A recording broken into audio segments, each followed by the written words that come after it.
Assalamualaikum warahmatullahi wabarakatuh. Perkenalkan, nama saya Septiana Rahmawati, nomor absen 27, kelas 8A. Saya akan menyampaikan materi semester 1. Bab 1. Iman kepada kitab Allah. Iman kepada kitab Allah Subhanahu wa taala berarti percaya dan yakin dengan sepenuh hati bahwa Allah Subhanahu wa taala telah menurunkan kitab-kitabnya kepada para rasul-rasulnya untuk disampaikan kepada seluruh umat manusia. Kitab-kitab itu merupakan pedoman hidup bagi manusia agar dapat meraih kebahagiaan di dunia dan akhirat. Beriman kepada kitab-kitab Allah Subhanahu wa taala yang telah diturunkan kepada para rasulnya hukumnya wajib. Jika ditinjau dari segi masa turunnya, kitab yang diturunkan Allah Subhanahu wa taala di dunia ada 4 kitab, yaitu kitab Taurat diturunkan Allah Subhanahu wa taala kepada Nabi Musa. Kitab Zabur diturunkan Allah Subhanahu wa taala kepada Nabi Daud alaihissalam untuk kaum Yahudi. Kitab Injil diturunkan kepada Nabi Isa alaihissalam hanya untuk kaum Nasrani. Kitab Al-Qur'an merupakan kitab yang diturunkan Allah Subhanahu wa taala kepada Nabi Muhammad SAW untuk seluruh umat manusia di dunia. Kitab suci Al-Qur'an diturunkan Allah sebagai penyempurna dan membenarkan kitab-kitab sebelumnya. Orang yang beriman kepada kitab Allah Subhanahu wa taala akan senantiasa meyakini bahwa ajaran Allah itu adalah untuk kebaikan dan kebahagiaan manusia di dunia dan akhirat. Bab 2. Menghindari minuman keras, judi, dan pertengkaran. Segala bentuk minuman yang memabukkan termasuk khamar. Minum khamar adalah haram dan termasuk perbuatan keji. Bacaan qalqalah adalah bacaan lafaz dalam Al-Quran yang memantul atau membalik.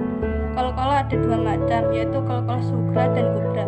Suatu lafaz dibaca qalqalah sughra apabila di dalamnya terdapat huruf qalqalah yang berharokat sukun. Suatu lafaz dibaca qalqalah kubra apabila di dalamnya terdapat huruf qalqalah yang berharokat hidup tetapi diwakafkan atau berhenti, sehingga huruf qalqalah tersebut dibaca sukun. Bab 3. Lebih dekat kepada Allah dengan mengamalkan salat sunnah. Salat sunnah adalah salat yang dianjurkan untuk mengerjakannya. Orang yang melaksanakan salat sunnah mendapatkan pahala dan keutamaan dari Allah Subhanahu wa taala. Namun jika seseorang tidak melaksanakan salat sunnah, dia tidak berdosa. Salat sunnah yang dianjurkan untuk dilaksanakan secara berjamaah adalah salat Idul Fitri, salat Idul Adha, salat kusufi syamsi atau gerhana matahari, salat kusufil qamari atau gerhana bulan, dan salat istisqa memohon hujan. Salat sunnah munfarid adalah salat yang dilaksanakan secara individu atau sendiri. Adapun salat sunnah yang dilaksanakan secara munfarid adalah salat rawatib, salat tahiyatul masjid, dan salat istikharah. Sebagian salat sunnah boleh dilaksanakan secara berjamaah atau boleh dilaksanakan secara munfarid. Adapun macam-macamnya adalah salat tarawih, salat witir, salat duha, salat tahajud, dan salat tasbih. Hikmah salat sunnah antara lain teratasinya dari segala permasalahan dan persoalan hidup serta dan senantiasa akan diberikan rezeki yang cukup oleh Allah Subhanahu wa taala, menambah kesempurnaan salat fardu, menghapuskan dosa sebagai ungkapan rasa syukur kita kepada Allah Subhanahu wa taala, mendatangkan keberkahan pada rumah yang sering digunakan untuk salat sunnah. Bab 4. Jiwa lebih tenang dengan banyak melakukan sujud. Sujud merupakan satu bentuk kepasrahan dan penghambaan diri kepada Allah Subhanahu wa taala. Hanya kepada Allah sajalah manusia itu boleh bersujud. Sujud syukur ialah sujud yang dilakukan ketika seseorang memperoleh kenikmatan dari Allah atau telah terhindar dari bahaya. Sujud sahwi adalah sujud yang dilakukan karena lupa atau ragu-ragu dalam salat. Sujudnya 2 kali dan dilakukan setelah membaca tahiyat akhir sebelum salam. Sujud tilawah adalah sujud yang dilakukan karena membaca ayat-ayat sajdah dalam artikel salat maupun di luar salat, baik pada saat membaca atau menghafal sendiri atau pada saat mendengarkannya. Hukum melaksanakannya adalah sunnah. Bab 4.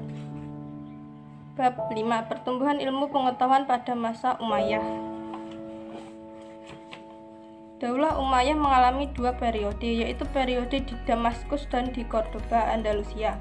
Daulah Umayyah di Damaskus berdiri selama 90 tahun, yaitu pada tahun 661 Masehi sampai 750 Masehi.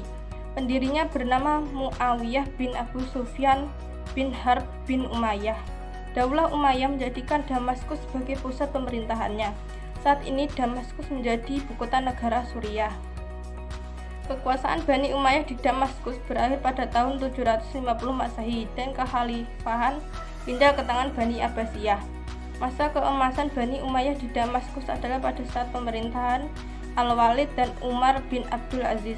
Pemerintahan Daulah Umayyah di Andalusia, Spanyol, berdiri selama 275 tahun, yaitu pada tahun 756 Masehi sampai 1031 Masehi. Cordoba menjadi pusat pemerintahannya. Pesatnya perkembangan ilmu pengetahuan terjadi pada masa pemerintahan Amir yang ke-8 yakni Abdurrahman An-Nasir dan Amir yang ke-9 yakni Hakam Al-Muntasir. Pada masa pemerintahan Bani Umayyah, ilmu pengetahuan mengalami kemajuan yang sangat berarti.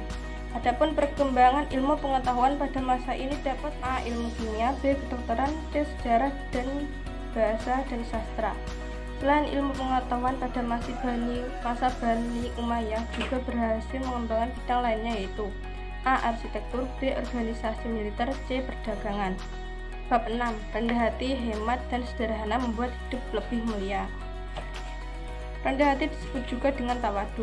Pengertian tawadu adalah sikap diri yang tidak merasa lebih dari orang lain. Orang yang tawadu berkeyakinan bahwa semua kelebihan yang ada dalam dirinya semata-mata merupakan karunia dari Allah Subhanahu wa Ta'ala. Orang yang rendah hati disukai oleh banyak orang dan memiliki banyak kawan. Biasanya orang yang demikian akan lebih dekat dengan kesuksesan. Hemat dan sederhana akan membuat kehidupan manusia menjadi lebih tenang dan tentram.